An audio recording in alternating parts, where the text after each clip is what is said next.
আপনারা দেখছেন মুর্শিদাবাদের রঘুনাথগঞ্জ থানার সেন্ডা গ্রামে একটি চাঞ্চল্যকর ঘটনা ঘটেছে।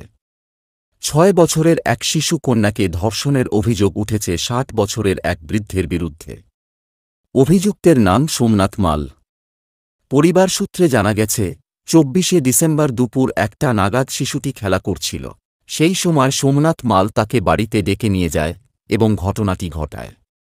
শিশুটি বাড়ি ফিরে যন্ত্রণায় ছটফট করতে থাকলে পরিবারের সদস্যরা ঘটনার কারণ জানতে চাইলে সে সবকিছু বলে দেয়।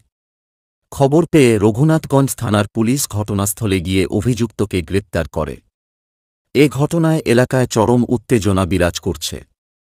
এলাকাবাসী অভিযুক্তের জন্য কঠোর শাস্তির দাবি জানিয়েছে। এই ঘটনায় পুলিশ তদন্ত শুরু করেছে।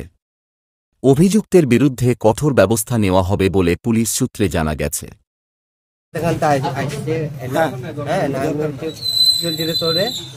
বড় বাবা আমাকে এরকম খারাপ কাজ করেছে বললে।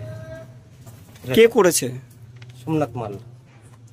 তা আপনারা কি চাইছেন? আমি শাস্তি চাইছি। আচ্ছা, সোমনাথ মালের বয়স কত হবে?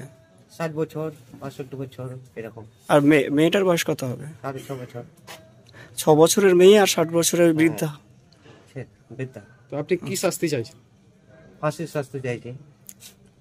এরকম নাকি ও আগেও নাকি নোংরামো করেছে বা নোংরা? হ্যাঁ, শোনাম কথা, মানে নোংরামো এরকম ঘটেছিল। কি শুনেছেন?